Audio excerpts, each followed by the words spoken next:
సిద్దిపేట జిల్లా హుస్నాబాద్ లో మంత్రి పొన్నం ప్రభాకర్ పర్యటించారు. హుస్నాబాద్ ఎమ్మెల్యే క్యాంపు కార్యాలయంలో ఓటరు సవరణ ప్రక్రియలపై బిఎల్ఓలు, సూపర్వైజర్లు, పార్టీ ముఖ్య నాయకులతో సమీక్ష సమావేశం నిర్వహించారు. తన ఎన్యూమరేషన్ ఫారాన్ని పూర్తి చేసి బిఎల్ఓకు అందించారు. అర్హత ఉన్న ఒక్క ఓటు కూడా తొలగిపోకుండా బాధ్యతతో పనిచేయాలని సూచించారు. అనంతరం స్థానిక శ్రీ రేణుక ఎల్లమ్మ ఆలయాన్ని దర్శించుకొని ప్రత్యేక పూజలు చేశారు. వరకత లింగేశ్వర ఆలయంలో వర్షాల కోసం నిర్వహించిన వరుణ యాగంలో పాల్గొన్నారు. సమృద్ధిగా వర్షాలు కురవాలని 108 కలశాలతో ప్రత్యేక పూజలు నిర్వహించారు. కార్యక్రమంలో స్థానిక నాయకులు, కార్యకర్తలు పాల్గొన్నారు.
సమృద్ధిగా ఈ ప్రాంతమంతా సమృద్ధి వర్షాలతోటి, పాడి పంటలతోటి, ఆయుర ఆరోగ్యాలతోటి వ్యవస్థ రైతాంగం ఉంటేనే ఇందులో చాలా మంది వ్యాపార వర్గాలు ఉన్నారు.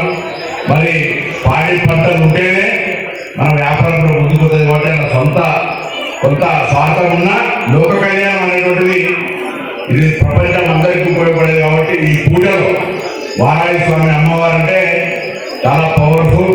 వారాహి స్వామి అమ్మవారి యొక్క ఆశీర్వాదం మనందరిపైన ఉండి ఒక సానుకూలమైనటువంటి ఆలోచనతో మనము బాగుండాలి, అందరూ బాగుండాలి, అందరిలో మనం ఉండాలి అనేటువంటి ఆలోచనతోటి మరి పూజా కార్యక్రమం నిర్వహించాలని సందర్భంగా వేడుకుంటూ, తప్పకుండా నిన్న కూడా కొత్తకొండలో 108 కలశాలతో అక్కడ శేషాభియాలు కూడా మరి వరకత శివాలయంలో కూడా 108 కలశాలతో పూజ చేస్తాం. కారణం భగవంతుని విశ్వాసంతో మనకు తప్పకుండా మంచి సమృద్ధి వర్షాలు పడతాయని పడాలని కోరుకుంటూ అందరికీ హృదయపూర్వకంగా ఈ కార్యక్రమంలో